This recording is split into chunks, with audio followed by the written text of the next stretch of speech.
여러분 안녕하십니까? 여러분 우리 2022년도 7급 지방직 경제학 기출문제 같이 한번 풀어보도록 하겠습니다. 자, 우선 1번 문제 한번 볼까요? 자, 정부가 공급자에게 종량세를 부과했습니다. 근데 공급자한테 부과하나 소비자한테 부과하나 뭐 별 차이가 없는 거 아시죠? 공급자의 세금 부담이 가장 큰 경우는, 자, 우리가 그래프를 이렇게 그릴 때 이 끼울기가 바로 탄력성을 나타내는 거잖아요. 자, 그러면 언제 공급자가 부담이 큽니까? 라고 하면 수요 곡선이 가파른 거랑 완만한 거 한번 생각해 보시면 되겠죠. 그래서 완만, 가파 이렇게. 자, 생산자, 공급자에게 세금을 부과하게 되면 공급 곡선이 이렇게 상방 이동하게 될 겁니다. 자, 그러면 우리 0, 1, 2 찾으셔야죠. 여기가 원래 조세부과 전, 조세부과 후 이렇게 됩니다. 그래서 공급자 부담이 딱 그림으로 봐도 아시겠지만 훨씬 더 좀 작게 되는 걸 알 수 있어요. 여기 보시면 이렇게 되니까 색깔 정신없죠? 자, 그러니까 우리가 이렇게 이용해서 할 수 있는데, 우리가 이제 문제 풀 때는 그렇게 하지 않으시죠? 뭐냐면, 자, 언제 공급자 부담이 큽니까? 라고 하면은 공급자가 힘이 없을 때 부담이 커지는 거잖아. 결론은 다시 언제 공급자가 힘이 약할까요? 이걸 찾는 겁니다. 언제 약해? 탄력성이 클수록 힘이 센 거야. 그러니까 공급의 가격 탄력성이 작을수록 공급자가 힘이 약하고, 수요의 가격 탄력성이 클수록 이거는 소비자가 힘이 센 거죠. 그쵸? 그러니까 탄력성이 크다 이 얘기는 힘이 세다, 협상력이 바게닝 파워가 높다, 아니면 조세라는 폭탄이 떨어졌을 때 얼마나 쉽게 휘리릭 도망갈 수 있는가, 그렇게 보시면 되겠습니다.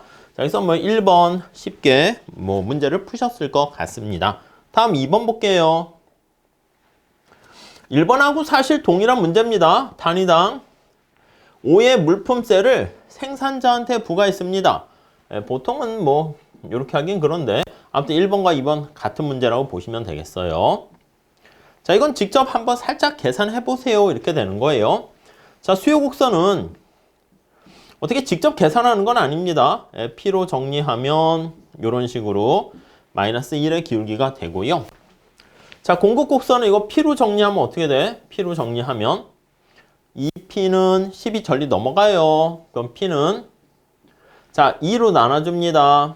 2분의 1 Q 10이 넘어갔죠? 5 이렇게 됩니다. 자, 뭐 정확하게 그릴 건 아니지만 5가 되고, 이런 식으로 공급 곡선은 조금 기울기를 완만하게 그리시면 되겠죠. 2분의 1 플러스 5 이렇게요. 자, 그런데 여기 나와 있는 것처럼 생산자에게 5의 물품세를 부과했습니다. 얘가 이렇게 올라가는 거죠. 조세 부과하게 되면 기울기는 변함이 없고요. 얘가 텍스 부과한 만큼 10 이렇게 되죠. 자, 그러면 지금 여기서 우리가 뭘 말씀드리려고 하는 겁니까? 하면 여기서 이 크기가 텍스 크기인 거 이해되시죠? 여기가 1인데 이게 텍스 크기야. 자, 이랬을 때 소비자가 부담하는 가격이 어떻게 됩니까? 여기를 기준으로 해서 이렇게 되는 거잖아. 자, 그러니까 1번에 보시면 소비자 가격은 얼마나 증가합니까? 요만큼 증가한다고요. 그러니까 조세보다는 작게 증가하죠. 5만큼이 아니라 5보다 작게 증가한다는 거 알 수가 있고요. 자, 소비자한테 여기 보시면 가격이 올라가니까 소비자 잉여는 감소합니다. 얼마나 감소하죠? 그치, 이만큼 감소하는 거 알 수가 있게 됩니다. 요게 소비자 잉여가 감소한다, 증가한다 아닙니다. 뭐 이거는 뭐 계산하는 문제라고 하긴 그렇죠. 자, 3번 조세 부과 후에 실질적으로 생산자가 모두 아니지. 생산자가 모두 부과하는 경우는 어떤 경우가 있습니까? 두 가지 경우가 있는데, 생산자가 힘이 아예 없어.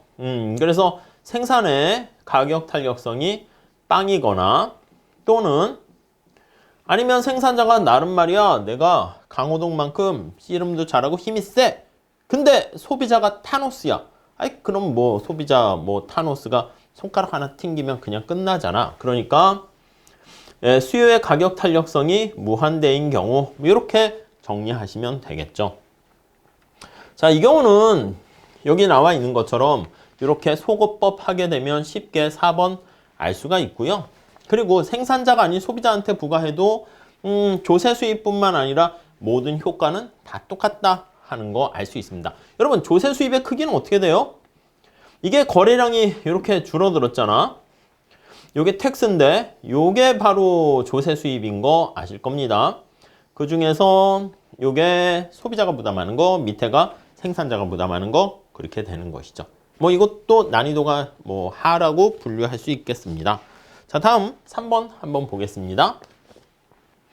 자, XY를 소비하는 소비자의 효용 함수가 여러분 우리가 언제나 목적식과 제약식을 체크해 두셔야 돼.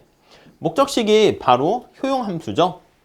2x 플러스 y. 자, 예산 제약식 봐야 됩니다. 소득이 m이고 px 그냥 소문자로 쓸게요. 그 다음 x py y 이렇게 됩니다. 자, 그러면 우리가 첫 번째 얘가 완전 대체제잖아. 구석해 가능성을 항상 염두에 두셔야 돼.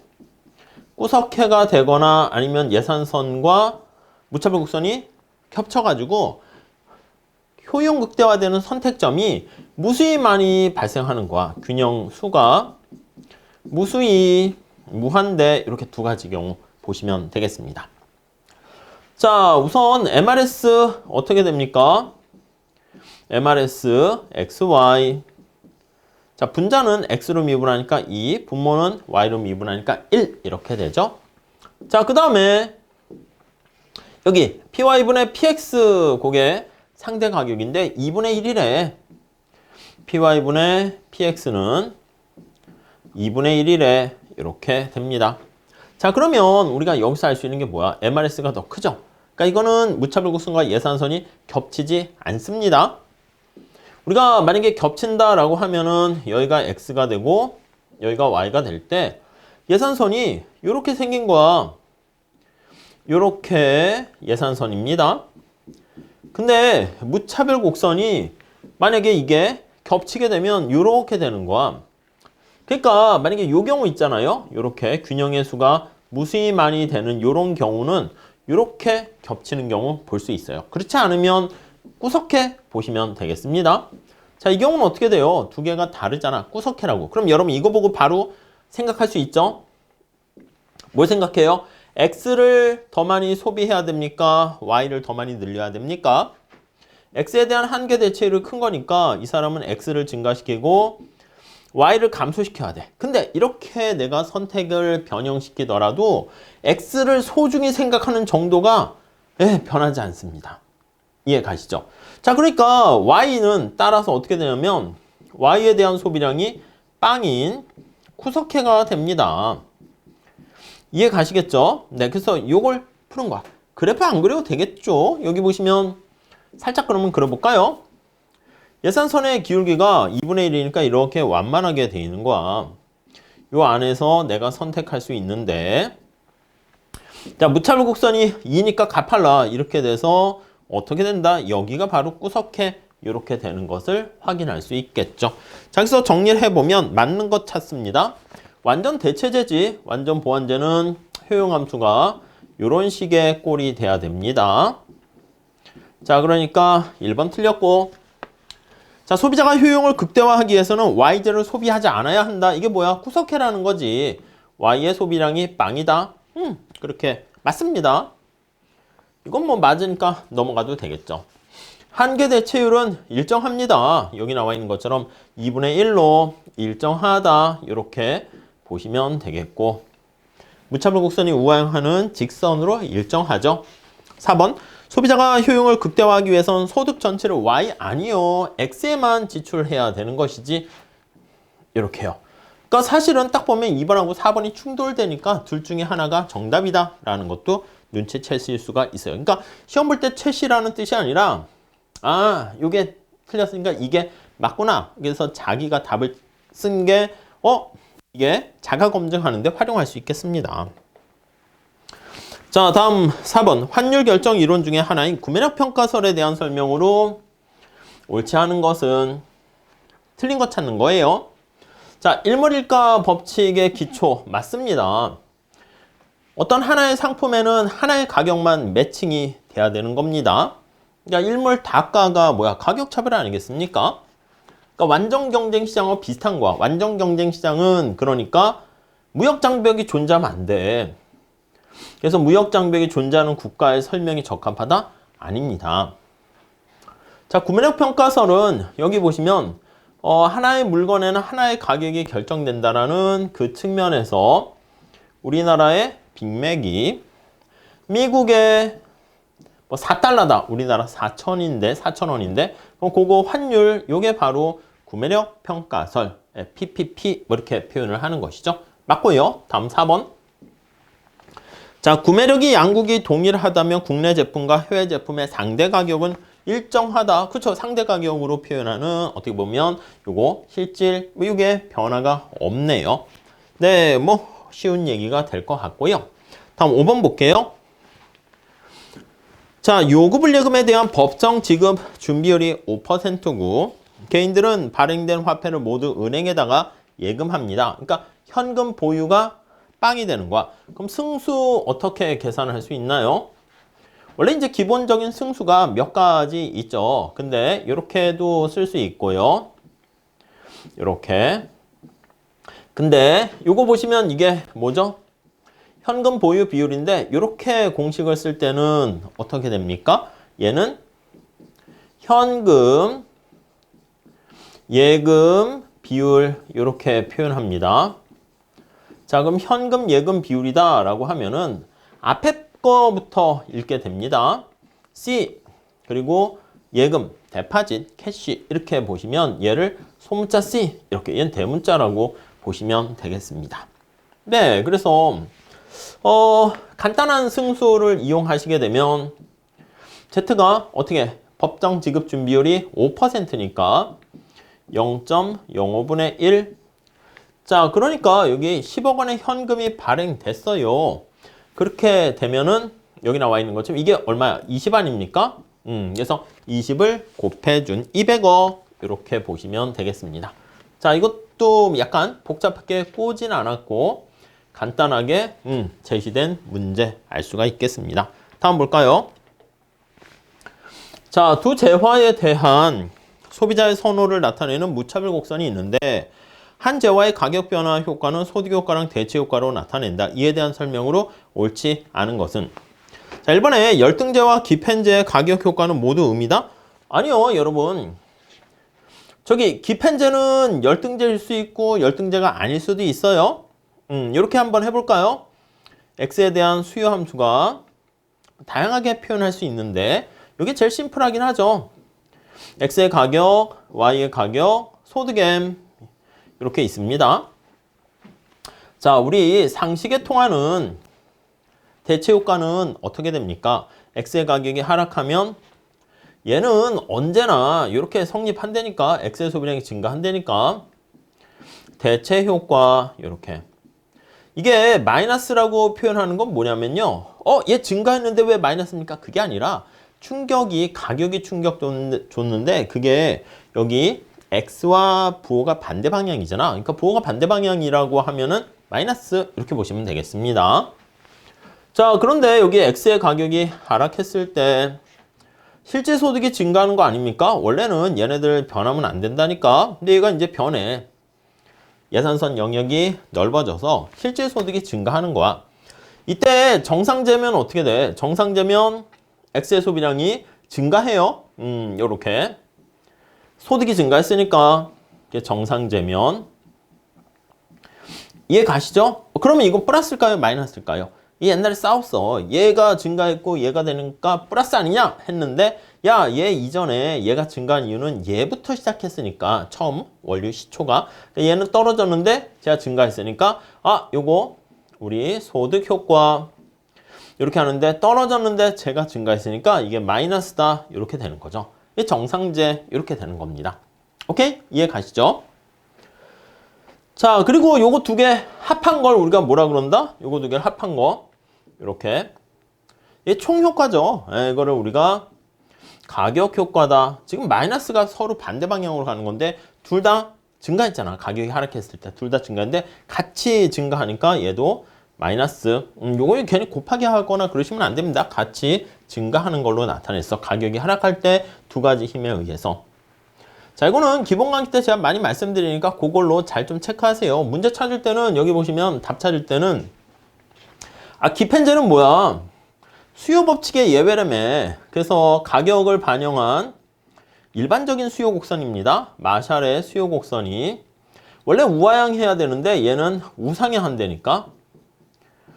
자, 그러니까 가격 효과가 음이 아니라 플러스다 이렇게 보시면 되겠습니다. 오케이? 이해 가시죠?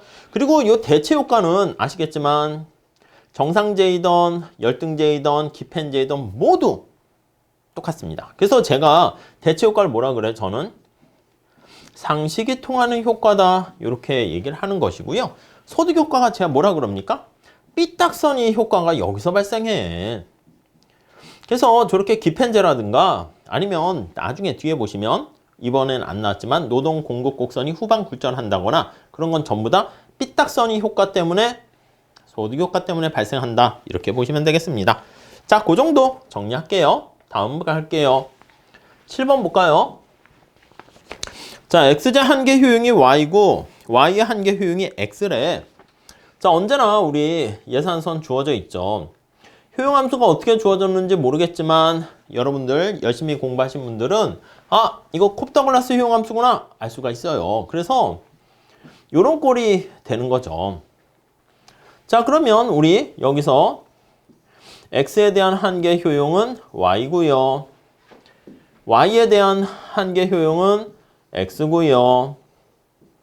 네, 이해되시죠? 자, 그래서 정리를 하시게 되면 요걸 MRS 이렇게 됩니다. 네, 이해 가시죠? 자, 예산선 어떻게 돼? 예산선은 저게 총 지출액 해가지고 겁을 줄 수가 있는데 저 2가 바로 총 소득이라고 했잖아. 그냥 2. 그리고 X에 지출하는 금액과 Y에 지출하는 금액 요게 총 소득 내에서 소비를 해야죠. 자, 원래 오리지널로 정석으로 풀려고 하면은 우리 이렇게 풀 수가 있을 겁니다. 여기 나와 있는 것처럼 요게 py분의 px를 이용하는 거죠. 얘랑 MRS가 같을 때잖아. 얘가 같다 이렇게 이용을 해서요. 지금 여기서 x의 수요 함수를 구하세요 이렇게 했으니까 여기 우리 앞에서 본 것처럼 x의 수요 함수를 구하는데 우리 바로 앞에 제가 썼습니다. x의 수요 함수는 뭐로 구성되어 있어요? 뭐로? 그치, 여기 보시면 x의 가격, y의 가격, 소득, 여기서는 소득이 2야. 이렇게 구성되어 있다고. 그럼 여기 잘 보세요. 예산선에 우리가 필요로 하는 정보가 다 들어가 있는 거 아니겠습니까? 여기 2 들어가 있고 x 가격 들어가 있고 y 가격 들어가 있고 뭐만 없어? y만 없잖아. y가 불청객이라고 y만 제거하면 되는 거예요. 그래서 여기서 요거를 y로 정리를 합니다. y로 정리를 하셔가지고 여기다가 대입을 하시면 되겠죠. 그래서 요 y로 정리해서 y를 여기다 대입하면 돼요. 근데 우리가 콥더글라스 효용함수의 특성은 요게 알파, 베타 이렇게 할 때 일반화돼서 표현하면 이렇게 쓰는 거죠. 알파 플러스 베타분의 x 위에 붙어 있는 거 알파. 거의 이건 암기하셔도 됩니다. 이게 소득이 있고 x의 가격 이렇게 됩니다. 자, 그러니까 알파 플러스 베타는 1 하니까 2분의 1 2px분의 2 이렇게 됩니다. 여기서 탄력성까지 구할 수 있어야죠. 가격 탄력성 1, 소득 탄력성 1, 교차 탄력성 빵 이렇게 되는 거 알 수 있어요. 그래서 이 경우는 이렇게 되는 거 우리가 확인할 수 있죠. 이건 어디서 많이 보셨죠? 다른 재화의 가격이 변하는 거니까 완전 보완제 형태의 꼴일 때 효용함수가 이렇게 되는 거죠. 이런 식의 효용함수 꼴이 되었을 때 뭐 저렇게 되는 거 알 수 있을 겁니다. 기본적인 건데 자꾸 연습을 하신 다음에 시험에 막판에 갔을 때는 이런 것도 머릿속에 저절로 암기하시게 될 겁니다. 자, 이렇게 해서 우리 7번까지 풀어봤고요. 8번 같이 한번 풀어볼게요. 자, 8번 한번 보시면 여기요, 유통속도가 나와 있잖아. 유통속도가 있으면 이거 MV는 PY라는 교환방정식 요거를 우리가 활용을 할 수가 있습니다. 언제나 그걸 써야 돼. V가 유통속도죠. 얘가 뭐야? 요 Y가 어떻게 보면은 실질 GDP고 얘가 이제 명목 GDP가 되는 겁니다. 명목 GDP 이렇게요. 자, 그리고 여기 보시면 이게 유통속도. 자, 명목 GDP가 560인데 실질 GDP가 140이야. 근데 여기 나와 있는 물가수준 P는 어떻게 계산합니까? 하면 명목 GDP에다 실질 GDP를 계산을 하는 겁니다. 그래서 GDP 디플레이터는 자, 명목 GDP를 실질 GDP로 나눠주는 거죠. 이렇게요. 자, 여기 정보가 주어져 있죠. 명목 GDP가 얼마야? 명목 GDP가 560 이렇게 있고요. 실질 GDP는 140 이렇게 있습니다. 물론 이렇게 할 수 있는데 보통 엄밀하게 보면 여기다 곱하기 명목 GDP와 실질 GDP에다 곱하기 100 해야 되는 거죠. 그러니까 여기서도 이렇게 나타나게 되면 곱하기 100 이렇게 해서 여기 나와 있는 GDP 디플레이터 물가 수준 구합니다 라고 하면은 400 이렇게 되는 거 알 수가 있겠습니다. 자, 그렇게 해서 우리가 정리를 하게 되면 근데 이 명목 GDP 값은 여기서 주어졌죠. 얼마라고 주어졌어요? 560 이렇게 있죠. 얘가 560. 자, 그리고 또 하나 뭘 구하라고 그랬냐면 유통속도를 구하세요. 이렇게 나와 있어요. 이 유통속도를 어떻게 구합니까? 라고 하면은요. 요거 통화량을 구하면 되겠지. 얘를 구하게 되면은 여기 V값 계산할 수가 있을 겁니다. 오케이? 이해되시죠? 자, 그럼 어떻게 M값을 구할까요? 여기 보시면 요구불 예금 이렇게 쓰면 이게 바로 뭐냐면 D 이렇게 쓸 수가 있어요. 여러분, 현금 통화 비율 원래 우리가 여기 제시가 돼 있네. 현금 통화 비율은 요구불 예금 대비 현금 비중이다. 원래는 이렇게 쓰진 않죠. 왜요? 아니, 우리가 볼 때 읽을 때 현금 통화 비율은 앞에서부터 읽어요. 현금 원래 이렇게 쓰는 거지.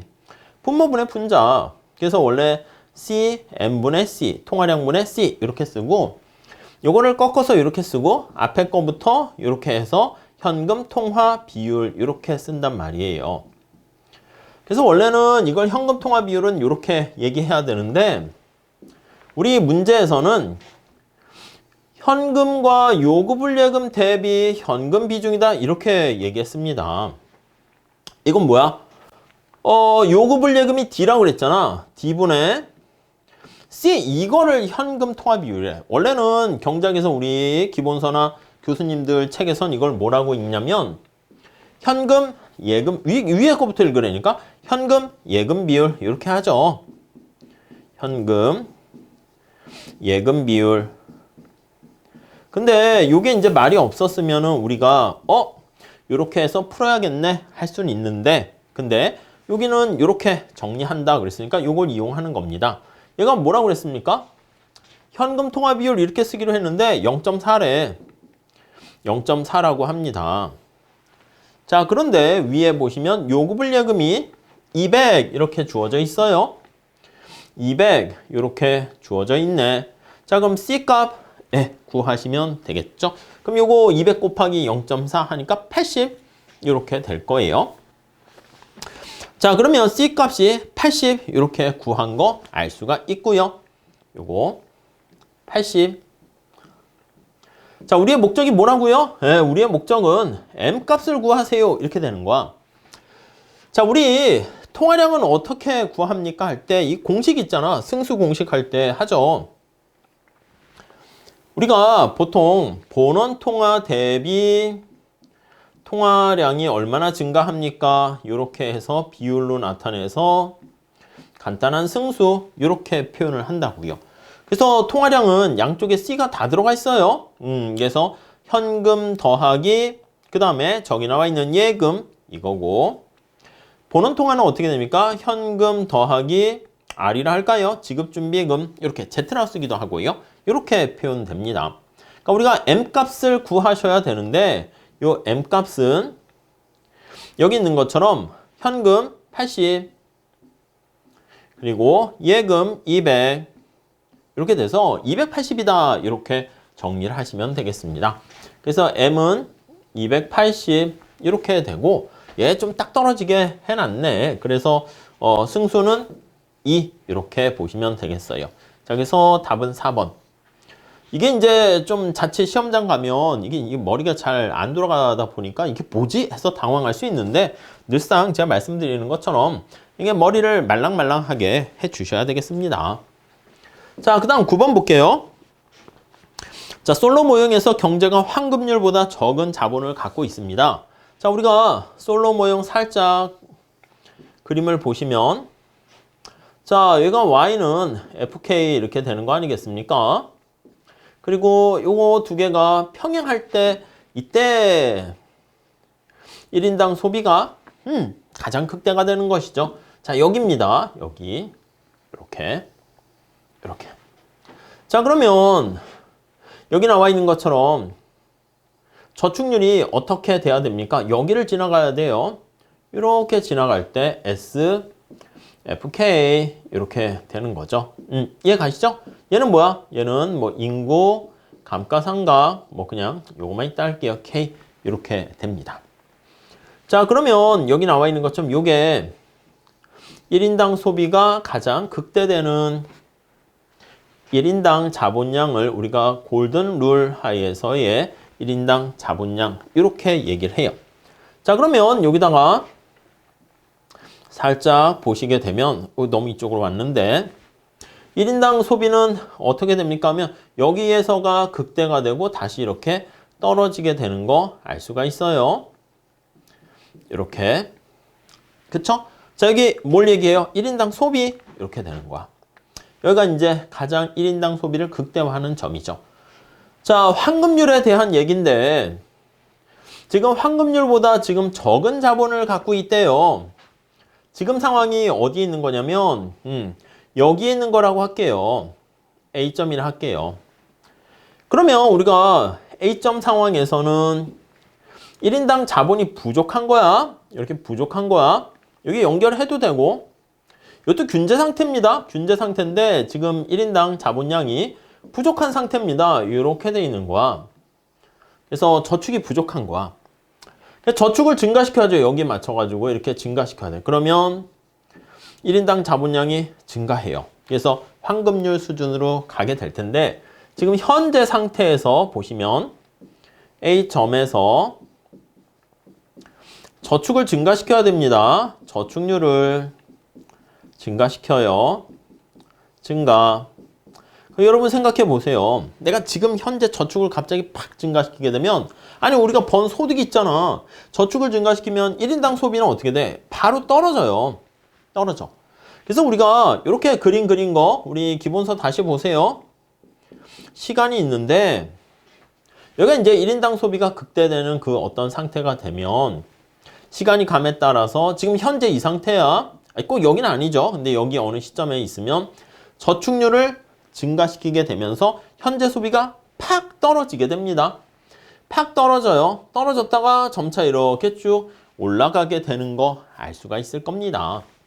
자, 그렇기 때문에 우리가 즉각적으로 소비는 감소해요. 증가하는 게 아니라 이 지금 저축을 증가시키니까. 그렇지만 점진적으로 안정적인 수준보다 지금 안정적인 수준은 여기 상태, 여기 A점일 때의 소비가 여기야. 색깔을 좀 이렇게 할게요. A점일 때의 소비가 여기인데 이거보다는 훨씬 더 소비가 증가하게 된다라는 거 아이고 이렇게 쓸게요. A점일 때의 소비가 여기인데 이거보다 여기 뭐라고 할까? 골든 룰 상태에서 2점이라 할게요. 2점일 때 소비가 훨씬 더 점차 커진다라는 거 알 수가 있겠습니다. 오케이? 이거는 뭐 계산하세요가 전통적으로 많이 나오는데 예, 그게 이제 좀 익숙하고 식상하니까 이 그림까지 그릴 건 아니지만 저렇게 황금률로 갈 때 어떤 변화가 있는가? 예, 그걸 물어봤습니다. 다음 10번 볼게요. 자, 인플레이션에 대한 설명으로 옳은 것만 나타낸 것은 기억 보시면 현금 보유를 줄이는데 드는 비용을 인플레이션에 따른 그쵸? 슈레더 코스트. 그래서 ATM기를 이용하거나 왔다 갔다 거래 비용이 발생하잖아요. 그러니까 현금을 많이 보유할수록 인플레가 발생하게 되면 화폐 가치가 떨어지니까 현금 보유자가 가난해진단 말입니다. 그러니까 은행에 돈을 넣든 이렇게 해야 이자 수익을 좀 어느 정도 받아서 그 더 급속하게 가난해지는 걸 좀 막을 수가 있겠죠. 맞아요. 기억 맞고 얘는 다 날라갔네. 그러니까 뭐 사실 디귿은 뭐 볼 것도 아니긴 하네요. 자, 니은 예상치 못한 인플레이션은 사람의 능력과 무관하게. 여러분, 인플레이션을 예상을 못하면 채권자한테 빚진 사람한테 유리하다 그랬잖아. 그래서 생산과 상관없이 능력과 상관없이 소득의 재분배가 일어납니다. 끝났네. 그러면 요거 날아가니까 이렇게 보시면 되겠죠. 자, 이렇게 안정적이고 예측 가능한 경우에도 메뉴 비용은 발생합니다. 그래서 인플레이션을 예측하지 못했을 때가 훨씬 더 큰 충격에 빠지게 되는데 예측했을지라도 발생하는 비용이 물론 예측해도 발생하니까 예측 못하면 당연히 더 구두창 비용과 메뉴 비용이 더 발생할 수 있겠죠. 근데 아무튼 얘네들은 예측해도 발생한다. 자, 리을 중앙은행이 기준금리를 인상하면 맞습니다. 연준의 FOMC나 이런 데서 기준금리를 왜 인상합니까? 금리를 올려서 뭔가 경제가 과열되는 게 이제 바로 인플레이션이죠. 그걸 낮추려고 하는 겁니다. 아시겠죠? 그래서 보통 어떻게 테일러 준칙 그거 떠올리셔도 되겠습니다. 자, 요 정도 보시고요. 다음 11번 봅시다. 자, 어느 재화에 시장 수요 곡선이 주어져 있고 이 재화를 생산하는 개별 기업이 완전 경쟁 시장, 독점, 복점 이렇게 있습니다. 자, 생산량 구하는 거네. 여기 보시면 Q 있고요. P잖아. 저거 P로 한번 정리를 해 보시죠. P로 정리하면 수요 곡선이 이렇게 우하향하게 되는 수요 곡선. P는 얼마야? 30 마이너스 뭐 Q 이렇게 보시면 되겠죠. 자, 그리고 MC를 찾아봅니다. MC가 뭐야? MC는 빵으로 다 똑같대요. 자, MC가 이렇게 있는 거야. 이렇게 MC. 자, 그러면 이윤극대 산출량은 어떻게 결정됩니까? 여기 아닙니까? 완전 경쟁 시장의 산출량 얼마야? 30 아닌가요? 30 이렇게 되겠죠. 독점은 어떻게 됩니까? 이게 MR이죠. 사실 계산하는 거 아닙니다. 완전 경쟁의 기울기가 2배 가파르니까 2분의 1 이렇게 보시면 돼요. 여기가 독점, 일대 생산량 15 이렇게 보시면 되겠죠. 완전 경쟁 30, 독점일 때 15. 좀 더 가야 되네. 자, 꾸르노 복점 시장인데 이건 시장 전체인지 개별 기업인지 보셔야 돼요. 우리 기출에도 보면 과거에 개별 기업 이렇게 물어봤단 말이야. 자, 완전 경쟁의 3분의 2야. 그러니까 꾸르노일 때는 3분의 2니까 20 이렇게 되는데 이 둘이 논아 가져야 됩니다. 그러니까 개별 기업으로 하면 10 해야 되는 건데 여기서는 복점 시장 전체 하는 거니까 20 이렇게 보시면 되겠습니다. 아시겠죠? 네, 그 정도 정리를 하시면 되겠어요. 자, 다음 문제 12번. 자, 소비자의 무차별 곡선을 나타내고 있는데 효용 수준이 이렇게 보니까 이쪽으로 갈수록 효용의 증가 방향입니다. YZ가 뭐라고요? 쓰레기. 이렇게 쓰레기라는 말을 하면 과격하니까 그냥 좋게 YZ에 대한 한계 효용은 0보다 작으십니다. 이 쓰레기란 얘기죠. 자, 그리고 XZ는 좋은 거죠. 아니면 쓰레기 대신 비재화 이렇게 한계 효용이 마이너스다. 맞죠? YZ 소음이라든가 공해 맞죠? 4번은 뭐야? 예산 제약하에서 효용 극대화 조건이 소득 전체를 쓰레기에 지출한다? 이 말도 안 되는 얘기죠. 아니 왜 쓰레기에 전체로 합니까? 쓰레기를 피해서 우리가 여기 나와 있는 XZ를 사야죠. 네, 답은 4번. 뭐 쉬운 얘기네요. 다음 볼게요.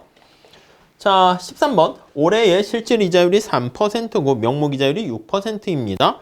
내년에 기대 인플레이션율은 피셔 방정식을 따른다 그랬으니까 명목 이자율은 실질 이자율 더하기 기대 인플레이션율 이렇게 나타내는 거죠.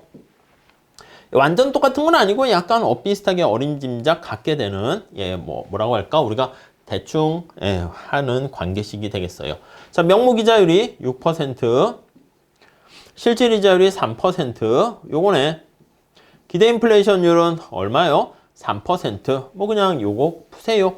이렇게 하는 거죠. 그러니까 이런 거에서 시간을 많이 세이브 시켜가지고 계산 문제를 좀 푸시면 되겠습니다. 자, 14번 한번 볼게요. 자, 14번은 낮은 실업률과 안정적인 물가를 선호하는 갑국의 중앙은행의 T기 손실 함수는 여기 보세요. 우리 로스 펑션이야. 그냥 하첨자 T는 뺄게요. 자, 그러면 이거는 실업률 아니야? 실업률? 나쁜 거예요. 쓰레기입니다. 그리고 0.1 물가 상승률이지 제곱 이렇게 있습니다. 이것도 나쁜 겁니다. 그러니까 살짝 보면 무차별 곡선 그림은 어떻게 그릴 수 있을까요? 여기 실업률, 인플레이션율 이렇게 나타내는 거죠. 그럼 여러분들 생각해봐요. 쓰레기 천지기 때문에 이거를 무차별 곡선을 표현하게 되면 형태를 주어지긴 해야 되는데 뭐 파이로 바꿔도 되고 근데 보통은 이렇게 그려요. 이렇게 문제도 아예 그렇게 주어지게 됩니다. 그래서 이렇게 이게 바로 저기 나와 있는 로스 펑션 동일한 손실을 가져다주는 무차별 곡선과 똑같은 등 손실 곡선 이렇게 보시면 되겠습니다. 자, 그런데 우리 아시다시피 뭐라고 할까 색깔이 우리 이렇게 되는 거지. 필립스 곡선 아시죠? 필립스 곡선이 이렇게 있는 거야.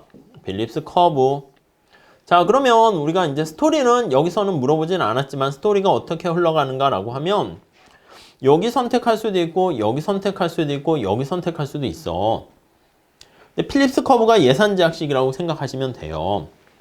자, 그러니까 이 국가 입장에서는 여기나 여기 할 때보다는 쓰레기를 등지고 이쪽으로 갈수록 효용이 증가하는 거죠. 둘 다 나쁜 거잖아. 실업률하고 인플레이션율 둘 다 나쁜 거기 때문에. 그래서 우리가 과거 전통적일 때는 요거 필립스 커브랑 이용해서 요 점을 찾으세요. 이런 건데 여기서는 뭐 거기까지 가지는 않았습니다. 자, 중앙은행이 인플레이션율을 1로 예상했으나 그러니까 요게 1이라는 거야. 요게 1로 예상했으나 실현된 인플레이션율이 5가 되면 얘가 지금 5라는 얘기야. 5가 되면 네? 이해 가시죠? 그리고 얘가 5가 되면 이렇게 되는 거야. 이게 5 이렇게 얘는 1 이렇게요. 되셨죠? 그때 손실 규모는 얼마니? 이게 최적 손실 규모 뭐 이런 걸 찾는 게 아니라 요거 구하세요. 주어진 값들 구하세요. 그랬어. 얘가 5잖아. 이걸 구하면 되는 거 아닙니까? 여기 U 값을 구하면 되는 거 아닙니까? 얘는 어떻게 구해? 얘는 여기 있잖아. 여기 있잖아. 그래서 이렇게 연결할 수 있어요. 자, 식을 정리해 볼게요. 자, 우리가 손실 함수 여기선 U 더하기 0.1에 5의 제곱 25 해서 2.5 이렇게 하면 되겠고 또 하나의 식이 있습니다. 어떤 식? 요거 파이가 5야. 5는 그 다음 여기 기대 인플레이션율이 1입니다. 1-4 U-4 이렇게 되네요. 그렇죠. 자, 그러면 여기 U 값 찾을 수 있는 거 아니겠습니까? 얘 얼마야?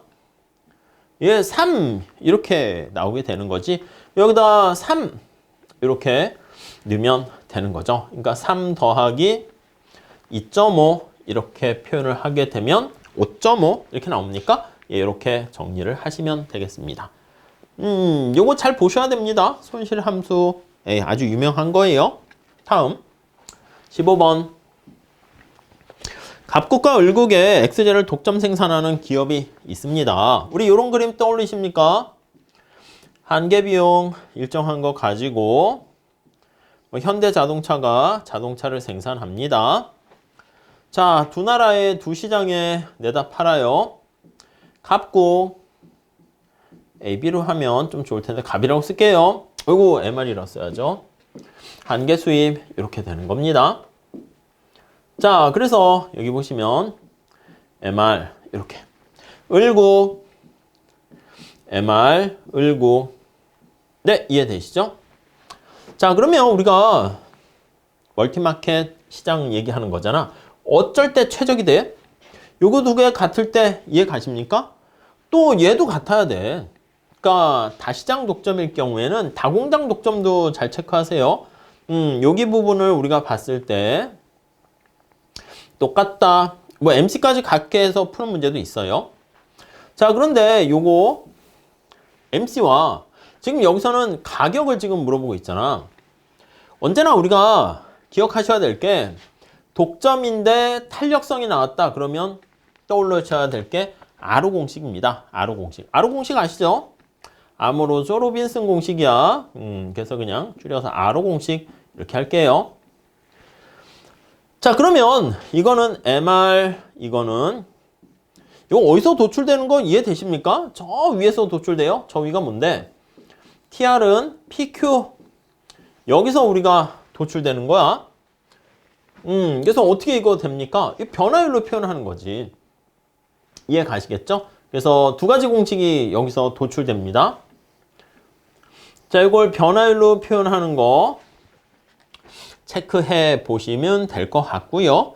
그 다음에 이거를 델타 Q로 나눠가지고 표현하는 거 그것까지 보셔야 돼. 그래서 델타 TR 얘는 P가 변하고 Q는 가만히 있어서 변할 수 있고 P는 가만히 있고 Q가 변해서 나타날 수 있고 둘 다 변하는 것도 있다고 얘기했죠. 되셨어요? 근데 얘는 거의 0에 가까운 거 아닙니까? 아니 가격이 10% 변했으면 0.1 변했는데 수요량이 5% 변했으면 0.05잖아. 0.1 곱하기 0.05 하면 0.0005 거의 0하고 가까워요. 그래서 얘는 0에 가까워서 지워버릴 거예요. 지우기. 지우기. 없애세요. 되십니까? 자, 그러면 우리 요거를 어떻게 표현해? 한 가지는 요거를 양쪽을 다 TR로 나눠줘. 그럼 이게 변화율 공식이 되지. 여기다 TR로 나눠주면 PQ가 TR 아닙니까? PQ가 TR 아닙니까? 이렇게 되는 거죠. 이해 가시죠? 이거 그냥 암기하시면 안 됩니다. 우리 이거 변화율로 나타내는 공식은 많이 쓰니까. 자, 총수입의 변화율은 얘와 얘 지워져서 가격의 변화율 더하기 PP 지워져서 수량의 변화율 이렇게 된다고요. 요거 말고 하나 더 봐야지. 델타 TR 이렇게 델타 P와 Q 다시 쓴 거야. 위에 있는 거 이렇게요.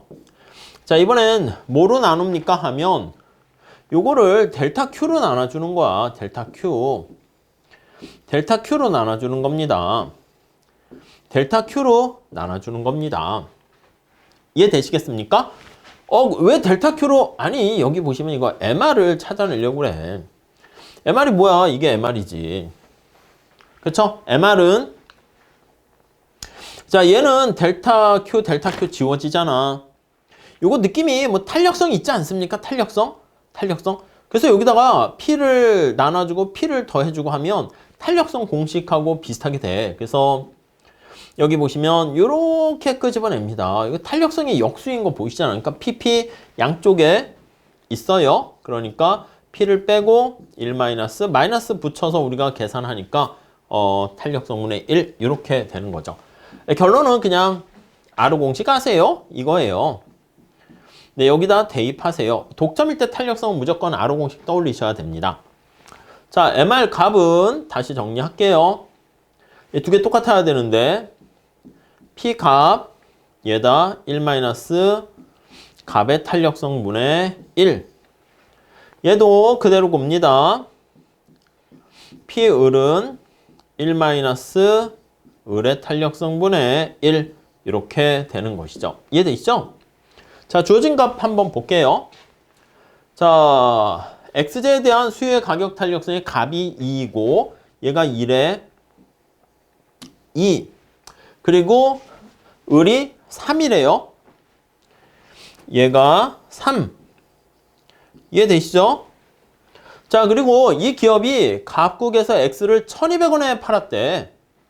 갑국이 1200원이래. 이렇게 1200 이거 푸시면 되지. 이거 두 개 같다 이렇게 되는 거니까 요거 2분의 1 빼주면 600이네. 그래서 요거 이용하시게 되면 900 이렇게 되는 거 알 수가 있습니다.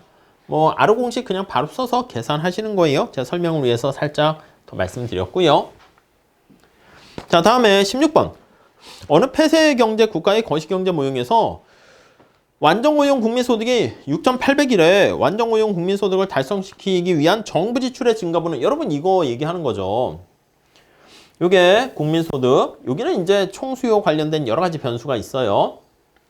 이렇게 돼서 완전고용에서 오른쪽으로 못 간다고 할게. N이라고 쓸까요? 얼마? 6,800 이렇게 있습니다. 현재 균형민소득을 우리가 계산을 해야 되는데 Y는 CIG 해서 이렇게 되는 거 알 수가 있어요. 그럼 요거 값을 찾는 거죠.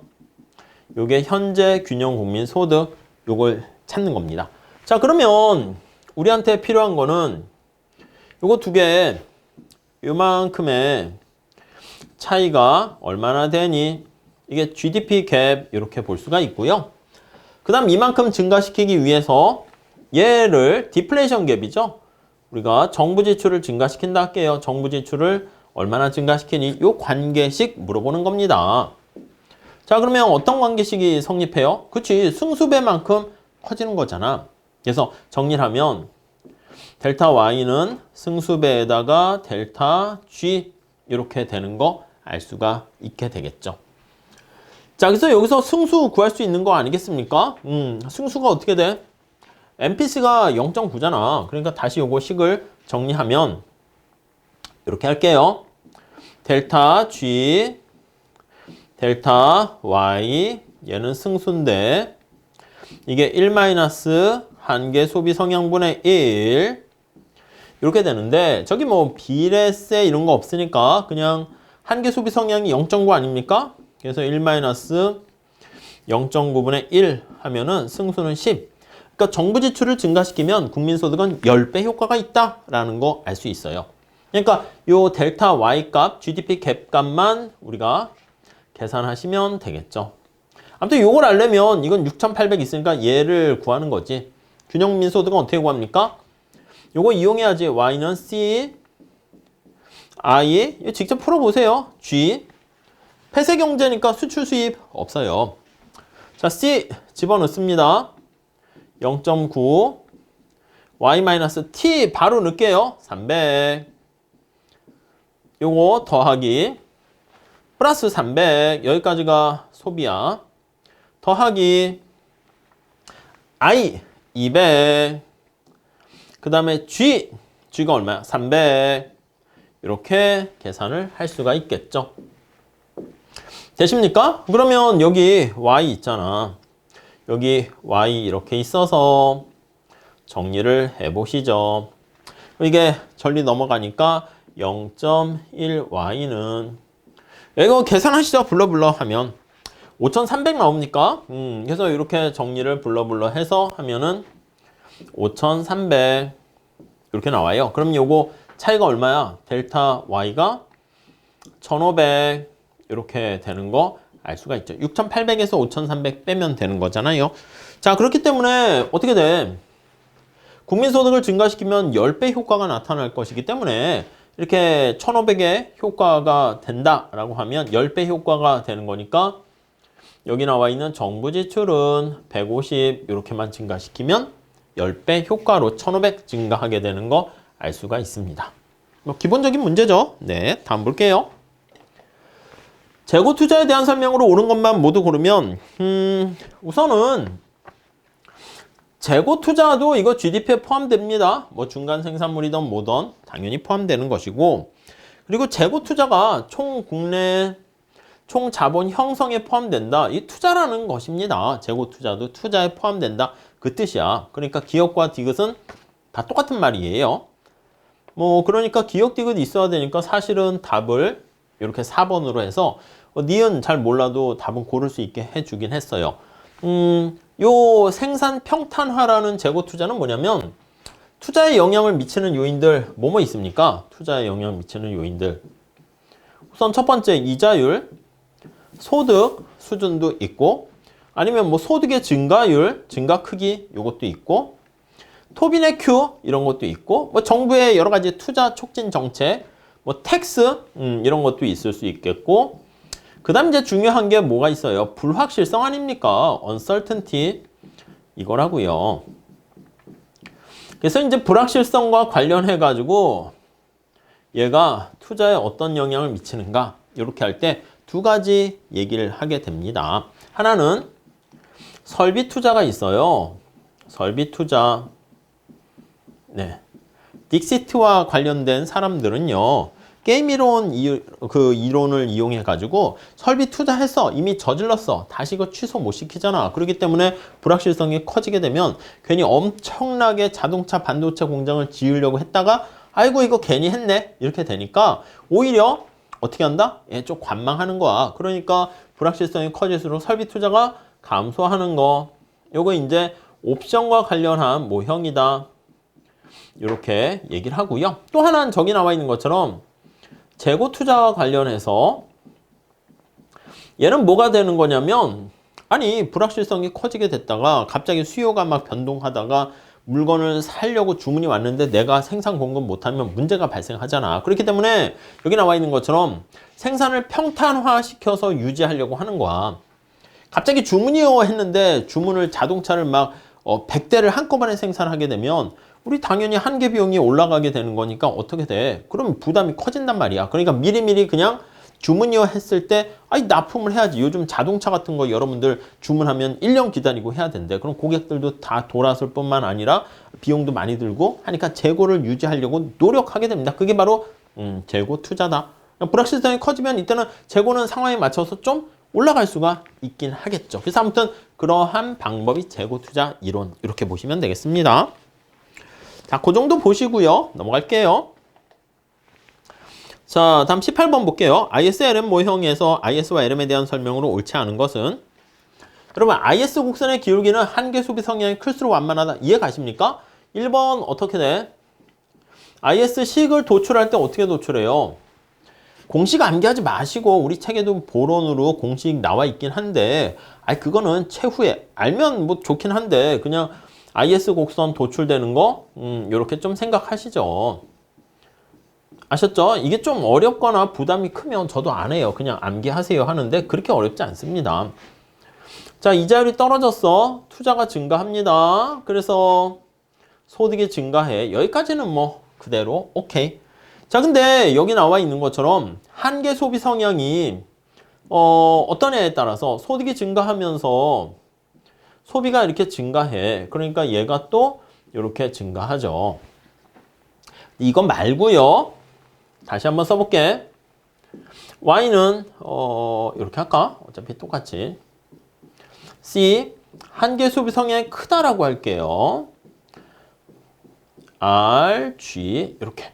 자, 그러면 이자율이 떨어질 때 투자가 증가하고 소득이 증가하는데 여러분 이때 한계 소비 성향이 굉장히 크다라고 합시다. 무슨 색깔이 강렬할까? 빨강으로 할까? 그래서 얘가 증가하는데 왕창 증가했다 합시다. 그럼 이 꼴이 성립해야 되잖아. 그럼 당연히 Y도 왕창 증가하는 거 보이십니까? 자, 그러면 위에 두 개 IS 곡선 도출할 때 자, 우선 첫 번째 어느 한 점을 잡아요. 점을 잡아서 살펴보는 거야. 자, 그래서 여기가 이자율이고 이자율이 R0에서 R1으로 떨어졌다고 할게요. 그럼 여기서 A점에서 이렇게 이자율이 떨어졌습니다. 따라오셨죠? 자, 근데 위에 주황 색깔 나와 있는 이렇게 한계 소비 성향이 좀 작을 때는 어떻게 됩니까? 예, 국민소득이 증가하는데 조금 증가해요. 여기까지. 근데 밑에 빨강이 같이 한계 소비 성향이 굉장히 클 때는 얘가 이만큼 증가하는 거 알 수가 있습니다. 이해 가시죠? 그래서 여기 이때는 한계 소비 성향이 큰 경우 IS가 이렇게 완만하게 되는 거 알 수가 있고, MPC가 클 때, MPC가 작을 땐 여기서 이만큼만 증가합니다. 이렇게. 그래서 IS 곡선이 상대적으로 가파, MPC가 작을 때 이렇게 보시면 돼요. 그러니까 이거 보면서 저절로 그냥 떠오르셔야 돼요. 아시겠죠? 마찬가지입니다. IS 곡선의 기울기는 폐쇄 경제보다 개방 경제가 더 가파르다. 여러분 어떻게 됩니까 이거? 어떻게 돼? 암기하셨다고요? 아니 그러시면 안 된다니까. 2번 폐쇄 경제 하에서는 어떻게 돼요? 폐쇄 경제 하에서는 Y는 C. 근데 여기 한계 소비 성향은 안 쓸 거니까 I, G 이렇게 돼 있는 거야. 개방 경제는 어떻게 됩니까? 개방 경제 하에서는 수출과 수입이 더 들어가요. C, I, G 여기다가 순수출 이렇게 들어가죠. 수출에서 수입. 수입이 우리 소득에 의해서 영향을 받아요. 수출은 환율뿐만 아니라 다른 나라가 얼마나 잘 사는가 거기에 영향을 받는다라고 그랬죠. 자, 여기서 여기 보시면 위에 있는 요거대로 하면 색깔 맞춰볼까요? 이자율이 떨어져서 투자가 증가하고 국민소득이 증가해서 그 다음에 여기 나와 있는 것처럼 세컨더리 효과가 또 생겨 소비가 증가하고 그래서 다시 소득이 증가하고 이렇게.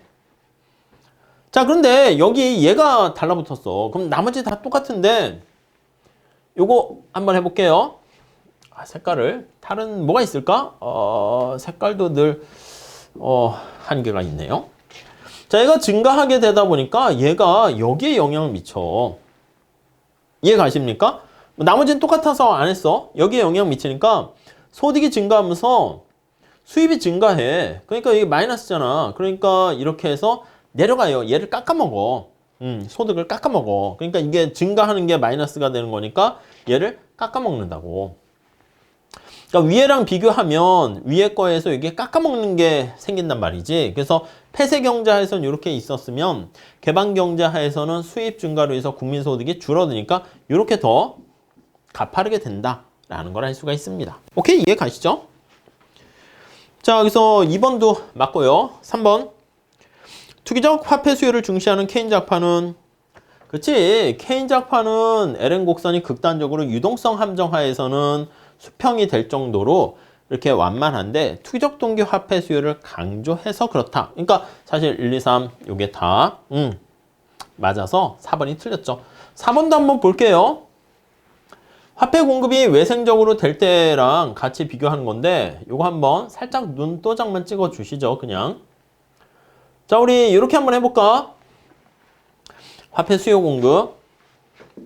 자, 색깔 뭘로 할까요? 이렇게. 이 자대고 그렸는 줄 알았는데 그냥 그렸네요. 이렇게. 여기 화폐 시장이야. 화폐 시장에서 화폐 공급이 이렇게 외생적으로 주어져 있는 상황. 자, 그게 아니고 화폐 공급이 이렇게 우상향하게 되는 상황, 이자율에 대해서 플러스 이렇게요. 왜 플러스입니까? 이자율이 올라가면 사람들이 현금을 줄이고 예금을 많이 하잖아. 그러면 돈을 더 많이 대출을 해줄 수가 있게 되는 거죠. 자, 이런 상황에서 화폐 수요가 이렇게 있습니다. Y0 이렇게 살짝만 보세요. 지금. 자, 여기는 화폐고 여기는 이자율. 여기 LM 나타내려고 하고 이자율, 국민소득 이렇게 되어 있습니다. 자, 스타팅 포인트에서 나타내는 게 요게 되겠어요. 이해되시죠? 자, 소득이 이렇게 있다 할게. 자, 지금 다시 여기 보세요. Y0에 해당하는 소득. 오, 잘 됐어. Y0 이렇게 있습니다. 요 점 찾았죠? A점 이렇게 있어요. 자, 천천히 보세요. 여러분, 소득이 증가하면 어떻게 될까? 소득이 증가하면 여기 나와 있는 것처럼 화폐 수요가 증가하지. 거래육 동기 화폐 수요의 증가로 인해서 화폐 수요가 이렇게, 오이, 너무 진해. 화폐 수요가 이렇게 증가합니다. 자, 이거는 뭐라고? Y1하고 대응되는 거야. 됐어요? 자, 소득이 Y1 이렇게 증가했어. 자, 그러면 거기 대응되는 이자율을 볼게요. 만약에 여기 나와 있는 공급곡선이 수직이다. 화폐 공급곡선이. 그러면 여기에 이렇게 매칭이 될 것이고.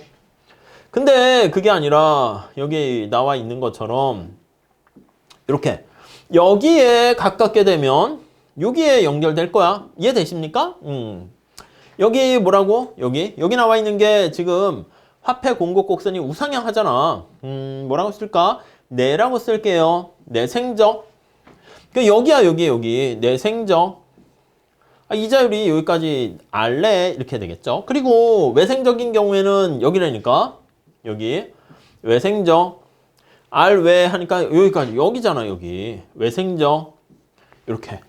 그러니까 화폐 공급 곡선이 수직인 외생적인 경우엔 LN 곡선이 이렇게 되어 있으면 내생적일 때는 여기 나와 있는 것처럼 이렇게 LN 곡선이 좀 내생적이네 해서 완만하게 된다는 거 알 수가 있습니다. 그러니까 시험장 가셨을 때는 화폐 수요 공급 식도 같이 써서 보셔도 돼. 아시겠죠? 뭐 여기 쓰지 않을게요. 근데 그림으로 보셔도 되고 요 선지 자체를 그냥 머릿속에 암기하셔도 돼요. 근데 그냥 시험을 위해서 OX 이렇게 하시면 안 된다고. 아셨죠?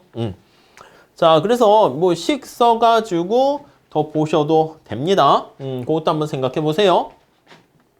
아니, 화폐 공급인데 여기 이자율 있잖아. 실질적인 화폐 표현하려고 이렇게 있고 요 거래적 동기 화폐 수요, 투기적 동기 화폐 수요 이렇게 해서 표현을 한단 말이죠. 자, 그래서 얘가 이제 플러스 관계 이렇게 된단 말이에요. 그럼 여러분 살짝 보세요.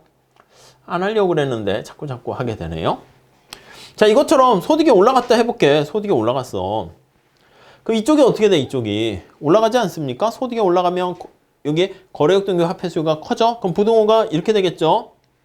그럼 이거를 만들어야 되니까 우리 어떻게 LM 곡선을 도출했어요? 이쪽 부분이 올라갔잖아. 이렇게 있는데 이쪽 부분이 이렇게 올라갔잖아. 그럼 이쪽을 내려야 되겠지. 어떻게 하면 내려질 수 있어요? 어떻게 하면? 여기 어떻게 하면 이쪽 투기적 동기 화폐 수요가 마이너스 관계니까 이쪽을 끌어내리려면 이자율이 올라가야 돼. 그래야지 이쪽이 내려가면서 쌤 그래서 이게 같은 방향이니까 플러스 이렇게 된다고요. 근데 얘가 올라가지 않아도 이렇게 기울어져 있어. 얘가 내려가는 것도 얘가 올라가면 되잖아. 이쪽이. 언제 올라갑니까? 플러스라며. 또 R이 또 여기 보시면 플러스 되니까 얘가 이렇게 기울었으니까 이게 조금 올라가게 되는 거 알 수가 있게 됩니다. 자, 그래가지고 여기 나와 있는 것처럼 이게 이쪽이 크게 올라갔으니까 이쪽을 낮추기 위해서 올라가면서 얘가 또 도와줘야 되는 거 이용을 하시게 되면 우리가 쉽게 알 수 있죠. 그러니까 요 식 한 줄 써 놓으시고 또 여러분들 좀 잘 체크해서 봐주세요. 아시겠죠? 자, 근데 요거 그림 요거 괜찮습니다. 그림으로 해서 좀 같이 한번 잘 체크해 주시고요. 다음 19번 볼게요. 자, 노동과 자본을 이용해서 재화를 생산하는데 생산함수가 이렇게 주어져 있어요. 노동과 자본의 단위당 가격, 이 주어진 정보 다 있는 거 여러분 보십니다. 비용 극소화 찾는 거야. 자, 총 비용은 어떻게 됩니까? W, L, R, K. 자, 그 다음에 생산함수 어떻게 됩니까? 루트 LK 이렇게요. 자, 근데 우리가 지금 뭘 하려고 합니까? 라고 하면요. 규모의 경제가 나타나는 생산량의 범위는 이렇게. 그러면 평균 비용 곡선을 찾으세요. 보통 규모의 경제는 장기와 관련해서 많이 얘기하는데 교수님 책에 보면 단기도, 그러니까 평균 비용이 장단기 상관없이 규모가 커짐에 따라서 이렇게 평균 비용이 이렇게 떨어지게 되면 이 영역이 바로 규모의 경제 영역이다. 이렇게 보시면 되겠습니다. 오케이? 이해되시죠? 자, 그러니까 평균 비용 곡선 최저점 요거를 찾는 게 우리의 관건이에요. 자, 주어진 정보들을 대입해서 볼게요. 자, 우선 첫 번째, 노동과 자본의 단위당 가격이 여기요. 노동의 가격이 9. 됐죠? 주어진 정보를 대입하세요. 4번의 가격이 1 이렇게 됐죠? 그 다음 또 뭐가 주어져 있습니까? K가 지금 9로 주어져 있어요. K가 9로 또 주어져 있어요. K가 또 9로 주어져 있어요. 자, 그러면 여기 나와 있는 정보를 다시 정리합니다. TC는 9L 플러스 9. 이해되시죠? 그 다음에 얘 어떻게 돼요? 9니까 정보는 Q는 앞에 그냥 3, 3은 9에서 3 뺄게요. 3 루트 L 이렇게 된다고요. 이해되시겠죠? 아니면 그냥 9로 놔두는 것도 괜찮아요. 왜 그렇습니까? 아니요. 일부러 9L 이렇게 만든 게 교수님들께서 그냥 오히려 도움을 주려고 한 거야. 그래서 자꾸 이렇게 전개하거나 막 앞으로 빼거나 그렇게 하지 마세요. 그냥 놔두면 이렇게 지워지게끔 만드는 경우가 많아요. 그냥 9L 여기다 루트 이렇게 된다는 거죠. 네, 이해 가시죠? 자, 그러면 우리가 요거 총 비용을 찾는 건데 총 비용에서 이제 평균 비용을 찾잖아. 어떻게 합니까? 이 제곱하면 돼. 9L은 뭐야? 9L은 이 제곱하면 그냥 Q의 제곱이잖아. 그래서 따라서 정리하면 TC는 Q의 제곱 플러스 9 이렇게 되는 거죠. AC는 어떻게 됩니까? AC는 Q로 나누는 거야. Q 플러스 Q분의 9 이렇게 되는 거죠. 그럼 이게 AC가 우상향 증가하는 거랑 직각삼각선 두 개 합쳐진 그거잖아요. 그럼 이거를 최소점을 찾는 겁니다. 그럼 이거 미분하시면 되는 거죠. 생산량이 한 단위 증가할 때 여기 AC 네, 미분을 해요. 그럼 1 그렇죠? 그리고 플러스 얘가 9고 Q의 마이너스 1이잖아. 그러니까 마이너스 1 9 Q의 마이너스 2 이렇게 됩니다. 자, 그러면 이거 1 이거 마이너스 자, 이거 9는 이렇게 있고 Q의 제곱이 이렇게 있습니다. 이거 빵 뭐 3, 3은 9 마이너스가 될 수는 없으니까 Q가 여기 3일 때 최소점이다 라는 걸 알 수 있죠. 그러니까 3보다 작아야 되니까 1번 나와 있는 것처럼 이걸로 정리를 하시면 되겠죠. 아시겠죠? 네, 그렇게 보시죠. 다음 20번. 자, 20번 어느 완전 경쟁 시장에서 XJ에 대한 개별 기업의 총 비용 함수가 이렇게 주어져 있어요. 현재 이 시장에서 XJ를 생산하는 50개 기업이 있네. 모두 다 똑같은 비용 함수를 가지고 있습니다. 시장 전체 수요 곡선이 주어져 있습니다. X시장, 여러분 이게 완전 경쟁 시장이고 수요 곡선이 주어져 있는 상황입니다. 우리 시장 전체와 개별 기업 그거를 보셔야 되는 거죠. 뭐 장기일 때 많이 얘기했었습니다. 수요 곡선 이렇게 어떻게 돼? P로 바꾸셔도 되고 그냥 Q로 놔둬서 보셔도 되겠습니다. Q는 1800 마이너스 20P 이렇게 돼 있네요. 그 다음 공급곡선을 우리가 좀 알면 좋겠는데 이 공급곡선 어떻게 구할까요? 공급곡선은 개별 기업의 기업 수가 여기 나와 있잖아요. 요거는 시장 전체야. 시장 전체. 그래서 시장에 존재하는 많은 기업들이 생산량을 다 합한 게 시장 전체 공급곡선이야. 요거는 개별 기업입니다. 개별 기업 이렇게 나와 있어요. 자, 개별 기업에 여기 총 비용 함수가 나와 있는데 MC 곡선 찾았습니까? MC는 이거 Q로 미분하는 거잖아. 그러면 요거 100 없어지고 2가 내려가. 여기다 쓸까요? MC는 2가 내려가니까 4분의 2 해서 2분의 1 Q 이렇게 되는 것이죠. 자, 이게 공급 곡선이야. 이해 가시죠? 이거 끝입니까? 아니에요. 그렇게 하면 안 되고 우리가 공급 곡선은 P와 Q의 함수로 나타내야 되니까 MC가 P 같을 때 각각의 주어진 가격에 대해서 얼마나 생산하니? 예, 그 최적 생산량이 바로 한계 비용인데 그게 바로 공급 곡선이잖아. 그래서 여기 보시면 P가 MC랑 같을 때 근데 Q로 정리하셔야 됩니다. 그럼 Q로 정리하면 Q는 2P 이렇게 돼요. 이게 바로 공급 곡선이야. MC로 표현하면 이렇게 있는 거죠. MC는 저기 나와 있는 것처럼 2분의 1 Q 이렇게 되는 겁니다. 이해 가시죠? 자, 그런데 시장 전체 공급 곡선 이거를 계산을 하게 되면 개별 기업이 이렇게 EP 나와 있는데 요건 시장 전체잖아. 시장 전체는 어떻게 됩니까? 시장 전체 대문자로 써요. 대문자. 이거는 개별 기업들이 다 능력이 똑같은데 개별 기업들의 생산량을 서메이션 해서 합하는 겁니다. 같이 보이셔야 돼. 자, 그러면 요거 서메이션 할 때 요거 뭐야? 50개 기업이니까 50을 곱하는 거지. 50개 기업이 있다는 뜻입니다. 우리 합할 때 그렇게 얘기하잖아. 그럼 Q 저기 표현하게 되면 EP 이렇게 됩니다. EP. 그리고 정리하면 100P 이렇게 해요. 이해 가셨죠? 자, 그래서 우리가 이거 뭐 지금 제가 설명을 하느냐고 이렇게 차근차근 해서 그런 건데 하나씩 보면 개별 기업의 단기 공급 곡선 이게 MC잖아. 이렇게 정리해야죠. 그러니까 이건 틀렸네. 4P가 아니라 2P 이렇게 보시면 되겠습니다. 자, 그러면 이게 시장의 공급 곡선이고 시장의 수요 곡선이잖아. 이해되셨죠? 요거 균형 가격과 균형 수요량을 구하세요 하면은 요거 계산하시면 되겠죠.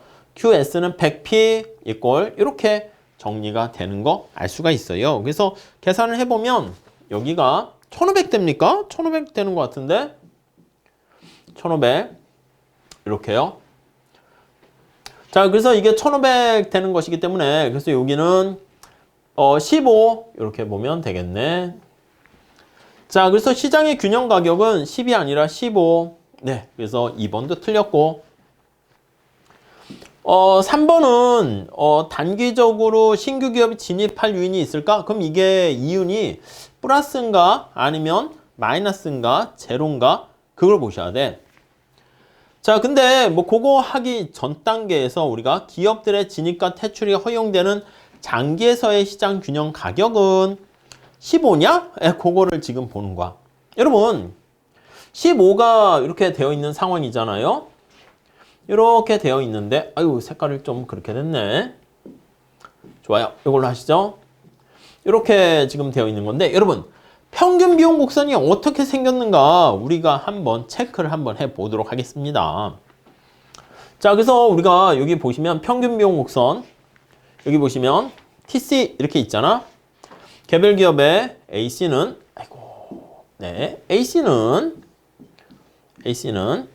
TC를 Q로 나눕니다. 저기 Q로 나누면 여기 100 Q로 나누고 천천히 해보세요. 이 양쪽을 다 흐름으로 보셔야 돼. 그리고 Q로 나눠요. 그럼 4분의 1 Q 이렇게 됩니다. 맞죠? Q로 나누면 4분의 왔다 갔다 그러니까 4분의 1 Q 예 그렇게 돼요. 이렇게 됩니다. 자, 우리 바로 앞에 얘기한 것처럼 AC의 최저점이 어떻게 됐니? 그거를 살펴보려고 하는 겁니다. 자, 요거 한번 미분을 해 볼게요. 그럼 소문자가 개별 기업의 생산량이야. AC 미분하면 요 Q의 마이너스 1승이죠. 그러니까 마이너스 1 빠지고 100 곱하기 Q의 마이너스 2승 Q의 제곱분의 1 이렇게 됩니다. 그럼 더하기 4분의 1 해서 이게 빵 이렇게 정리하시면 되겠네요. 요거 어떻게 돼요? 요거 다시 정리하면 이거 마이너스니까 이거 다시 정리하면 마이너스 100 Q의 제곱 플러스 4분의 1 요거 빵 이렇게 그럼 Q의 제곱은 여기 4분의 1 이렇게 돼야 되는 거 알 수가 있습니다. 그러면 Q가 얼마야? 20 이렇게 되는 거 아니겠어요? 그래서 AC 곡선이 이렇게 생겼다라고 하면 여기 나와 있는 것처럼 저쪽 해가지고 언제 AC의 최소점이 달성되겠습니까? 라고 하면 Q가 여기 상황이 20일 때 이렇게 되는 거 알 수가 있어요. Q가 20일 때 이렇게 됩니다. 자, 그러면 Q가 20일 때 그때 AC 값은 얼마가 되니? 요거 한번 집어넣어 보도록 하시죠. 자, 여기다 집어넣어 볼까요? 지금 뭐 하고 있는 거예요, 우리가? 아니, AC가 그림이 요렇게, 다시 지울게요. 요렇게 있을지, 여기에 있을지, 다 지울게요. 요렇게 있을지, 아니면 요렇게 있을지, 아니면 요렇게 있을지, 지금 셋 중에 어느 거냐, 그거를 지금 찾으려고 하는 거야. 핑크 색깔 같이 있으면 시장 전체의 균형 가격보다, AC가 지금 훨씬 더 이렇게 돼 있으니까 손실이 발생하는 것이고, 빨간 색깔인 경우에는 이윤이 제로가 되는 거니까 진입을 하던 퇴출하던 상관없는 것이고, 주황 색깔 같은 경우에는 어떻게 돼? 가격을 받아들여서 이렇게 되면 요만큼의 플러스 이윤이 나는 거잖아. 그렇기 때문에 이때는 신규 기업이 진입을 하는 것이고, 근데 그거를 찾으려고 하는 겁니다. 자, 그러니까 여기 나와 있는 20을 여기다 대입을 합니다. 얘가 20, 얘가 20 이렇게 대입을 하면 이때 값은 얼마가 되겠어? 20이면 5 더하기, 그리고 20 하니까 4, 5, 20 해가지고 AC는 10 이렇게 되는 거 알 수가 있네요. 이해가시죠? 자, 그러니까 저기 나와 있는 것처럼 시장에서 결정된 가격을 쭉 받아들이는데, 이게 AC의 최소점이 여기가 10 이렇게 돼 있는 거야. 10 이렇게요. 그러면 자, 이거 지울게요. 그러니까 얘네들은 아니야. 시간이 엄청 걸리는군요.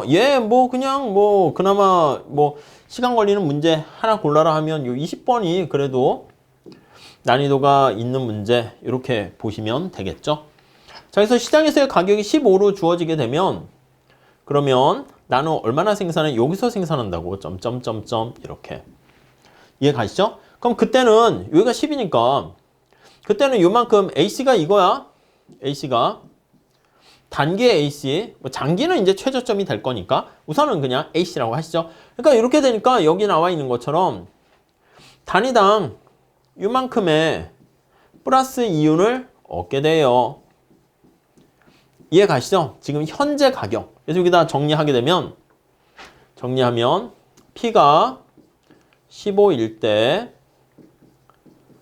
자, 여기 나와 있는 것처럼 이윤은 이윤의 크기를 굳이 구할 필요는 없어요. 이거이므로 양의 이윤을 얻게 되니까 장기는 어떻게 된다? 신규 기업이 엔트리 진입을 하게 돼요. 진입해서 더 쓰면 시장 전체 공급 곡선은 어떻게 됩니까? 공급 곡선은 우측으로 이동한다. 이렇게 보시면 되겠습니다. 언제까지? 여기 최소점 될 때까지. 이렇게 될 때까지.